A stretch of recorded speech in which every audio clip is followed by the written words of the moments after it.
Magandang gabi, magandang araw po sa lahat kung nasa panig man kayo ng mundo. So, ang reading po natin ngayon is collective reading. Babasahin natin ang 1 week na kapalaran ng ating mga Pisces. Okay po? And shuffle ko na ang ating mga baraha kanina. So, hindi lang tayo ng guidance sa spirit guide. Spirit guide, give me a knowledge, give me more knowledge to answer all of those questions in your mind. Spirit guide, give me more knowledge. Okay po? So, shuffle na natin. Ano po ang in-store para sa mga Pisces? Wow, nagmamadali ha.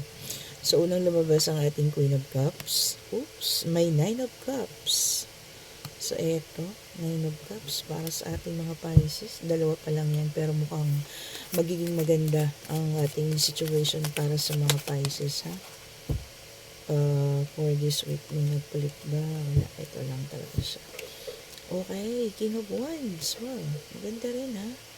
Puro mga princess and princess, king and queens, mga lumalabas dito ha. Pagdagan natin ang isa. Okay, lumabas agad. Ang bilis naman. Okay, so meron tayong 3 of Pentacles. Okay, so meron na tayong apat. Gamitin naman natin itong isang card para malaman natin kung ano po yung mga nilalaman ditong mga taro na lumabas. Give me more explanation. Para po sa Queen of Cups, lumabas the Moon. Okay. Ano pa po yung message? Para makita natin. Para sa the Moon. Okay po. I mean, para sa mga Pisces. Ayan, dito sa ngayon. So, dalawa to. Kulang natin ito nasa ibabaw. Okay po, no? Ayan, meron na tayong lumabas na dalawa. So, meron tayo ditong 7 of Swords. And meron tayong the Moon. Ayan. So, dito sa ating, the Queen of Cups. Para sa mga Pisces, siguro nagkaroon kayo nitong mga nakarang araw ng mga pagkapagod, kapaguran sa pagtatrabaho or meron kayong mga nakaalitan sa trabaho man to o sa bahay, kamag-anak o mga kasabayan sa hanap buhay. No? Pero wag po kayong mag-alala at makaalisan nyo na yung mga ganyang sitwasyon. Okay? Patungo na kayo sa mga maayos at kalmadong sitwasyon. Okay po. And ito kasi si 9 of Cups, ito abundance yan eh. Kasunod ito ng 10 of Cups which is magandang pagsasimula sa buhay. Magkakaroon ng magandang happiness, merong financial stability. And ang cups kasi more of a water sign yan. So para sa inyo talaga yung 9 of Cups. Pero hindi pa tayo ng clarity ha. Ano pong in-store sa mga Pisces? Ang daing lumabas. Kunin lang natin itong dalawa. Okay po. So, nagkaroon talaga ng conflict. Lumabas po ang 5 of Wands. Nagkaroon kayo ng conflict. Pwedeng sa trabaho, sa bahay, sa love life. Okay po. And ito yung energy ninyo. No? Queen of Cups, lumabas ulit. So, ikaw talaga ito, Queen of Cups. Isang mature babae. No gender specific ha. Pwedeng lalaki, pwedeng babae. Kumbaga talagang ikaw ay isang taong loyal, faithful, ayan. Medyo may pagkamahiyain ka, pero ayun nga, maganda naman ang mga paparating para sa inyo ngayon. Ayan. And rin po, bukas din yung inyong intuition. Karamihan kasi sa mga Pisces, talagang bukas yung mga intuition yan. Bukas talaga and malakas po yung mga intuition. Kung ano man yung kutob na nararamdaman nyo ngayon po, regarding sa isang tao, isang sitwasyon, sundin nyo po yan. Okay po, ibig sabihin, tama po yung kutob ninyo. The Lovers, ayan. Para naman dito to sa King of Wands. So, meron tayong dinidil na person ngayon, dito sa King of Wands natin, meron tayong kadiling na isang lalaki. Sabi ko nga, lalaki or babae, no gender specific. Ito, soulmate nyo yan. Kung sino man yung kadil nyo ngayon, siya ay inyong soulmate na pwedeng maging katuwang nyo na o kasama habang buhay. Ho. Ayan. Okay. Tingnan pa natin kung ano yung mga meron ng mga Pisces. Justice. Okay. Lumabas si Justice. Okay. Ang justice kasi meron kayong pagdidesisyonan. Kaya po lumabas yan. Whether sa trabaho, sa love life, financial. So, meron po tayong paparating na pagdidesisyonan within this week po. So, kailangan mag-isip tayo ng mabuti. Pag-isipan natin mabuti bawat desisyon na ating paibitawan. Okay po? Maaaring bibili ng gamit, sasakyan, bahay, lupa, ganyan po, no? So, sa pagdidesisyon, kailangan niyo pong mag-desisyon ng mabuti. Ayan po, sabi ng ating justice, pag-isipang mabuti kung ano man yan magtatayo ng negosyo, aalis ng bansa, pag-isipan po.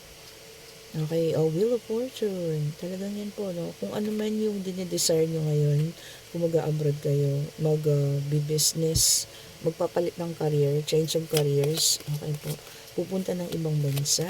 Ayan, nakapabor po sa inyo ngayon ng ating tadhana, ano? So, ang Wheel of Fortune ay pumapabor sa inyo.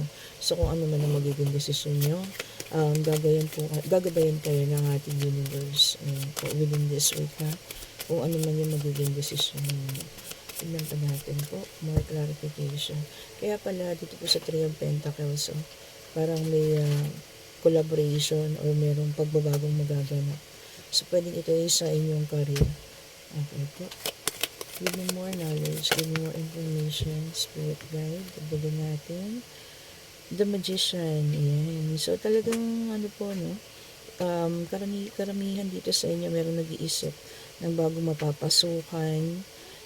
Umaandar yung creativity natin ngayon, ha? So, okay lang po yan. Maganda po yan. Ibig sabihin, marami kayong magiging choices kung magkakaroon kayo ng desisyon sa pagbabago ng hanap buhay ninyo. Kung magbi-business na ba or pupunta kayo sa ibang lugar o sa ibang bansa para maghanap buhay. Give me more clarification, spirit guide. Give me more clarification. Ano pa po yung mga parating within this week po? Kung may naririnig po kayong ingay, pasensya na po. Disregard nyo na lang. Okay po. Maaga po kasi yung reading na ginawa natin ngayon. Okay po. Thank you so much. And wait lang, ha. Tignan natin kung ano pa po yung mga lalabas. And sa gusto pong magpa-private reading sa akin, nakalagay po yung description dyan sa may baba. Kontakin nyo lang po ako or mag-iwan kayo ng message dito. Mag-reply po ako sa inyo. Ayan, may lumabas. Okay, so ito na po, may lumabas, hindi natin pipigilan. So, meron tayong Two of Cups. Meron talaga dito sa inyo, tungkol naman dito sa love within this week. So, wala tayong nakikitang problema sa mga magka-partner dyan, mag-asawa. Magkakaroon ng harmonious relationship. Wala pong problema, magkakaroon ng balance, no? May mga away-away dyan, mawawala na. Okay, sa mga single naman, ayan, may paparating si Knight of Wands. May makikilala kayo within this week na isang charming, exciting, fearless, o baka naman kakilala niyo na yan. Medyo lalapit-lapit pa lang siya ng kaunti sa inyo. And sa iba naman, magkakaroon ng problema, okay? Either sa pamilya, sa trabaho, or sa kung meron man kayong karelasyon ngayon, ano. So, ito, kailangan natin ng kaunting dasal dito para hindi siya matuloy. So, and sa The Tower kasi, tignan nyo, bumuho talaga si The Tower. So, merong magtatapos dito. So, huwag kayong mag-alala, no? Kasi lahat naman ng may pagtatapos, maaaring relasyon, trabaho, or kung ano man yung magtatapos na yan. Lagi naman pong merong darating at magbubukas na panibagong simula. Okay po. So ngayon, gusto kong magtanong kayo sa inyong mga isipan na kahit anong katanungan, answerable ba yes or no? Ayan, lumabas agad. Yes. Ace of Wands. Okay po. So yun, no? Sa kasasabi ko lang, di ba? Merong magtatapos pero lumabas agad. New beginnings. Okay. Kung sa linggong ito, meron kayong tatapusin na relasyon sa kaibigan, kamag-anak, trabaho. Ayan po, meron paparating po at may bagong papasok na new beginning. Dahil lumabas ang ating Ace of Wands. So, maganda rin siya, no? So, malungkot man, kasi merong matatapos na relasyon o kung ano pa man. Pero meron at meron pa namang bagong parating. Okay po. Tingnan pa nga po natin. At the bottom of the deck, Ace of Swords. Magkakaroon kayo ng mga bagong ideas na papasok sa isip ninyo. Kung ang iba rito sa inyo yung mga nagnenegosyo or meron kayong mga creativity na iniisip dyan. Ngayon, maiisip nyo siya lalo. Magkakaroon kayo ng mga bagong plano, pag-aaral, na magiging success naman. Nakalagay po dito na magiging success. On top of the deck, meron tayo ditong si Four of Pentacles. Okay, so meron pa rin dito sa inyo na nagkakaroon ng mga struggleness. Okay, meron tayong mga struggle sa financial. Okay po, pero nakalagay naman dito na magkakaroon na kayo ng financial stability. Siyempre, kailangan din natin itong dasal, sipag, siyempre, at syaga, kung ano man yung pangkabuhayan natin ngayon, ha. And then, tingnan natin sa bottom ulit. Of course, Page of Wands, puro maganda. Good news, may paparating pong good news within this week. Okay, pwedeng sa sulat or pwedeng email, pwede tayong text, or pwede rin pong sa messenger, ano, kasi ano na ngayon, modern age na, no. Pwedeng ito yung manggagaling sa past person ninyo, no. So meron na ditong, kung meron man yung mga communication dyan, wala na, hindi na nagkakaroon ng communication, parang magkakaroon ng communication dito, ano po, meron magpapadala sa inyo ng mensahe. Ayan, meron din ditong iba sa inyo makakaranas ng betrayal, pwedeng sa mga kaibigan, sa katrabaho, sa mahal sa buhay. Okay po, kaya ingat-ingat na lang sa mga makakasalamuhan ninyo sa linggong ito.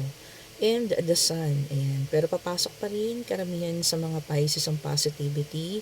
Siyempre, ang kasiyahan, ang happiness. Okay, so ito na naman. Meron na naman tayong nakuha ang dito, pregnancy. So within this week, baka meron din tayong malalaman or makakapagpa-ubigay din na siya na siya ay magiging, mako-confirm niya na siya ay buntis. Okay po. So, ayan lang yung mga lumabas sa ating mga baraha.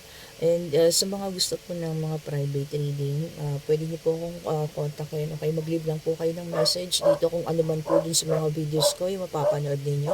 And i-message ko po kayo. And pwede rin kayo magpunta sa aking Facebook page, Mystic Tarot po. Mag-leave lang din po kayo din ng message and re-replyan ko po kayo agad. Okay? Thank you so much po sa panonood. God bless po sa lahat. Pasensya na po sa ingay. Bye-bye po.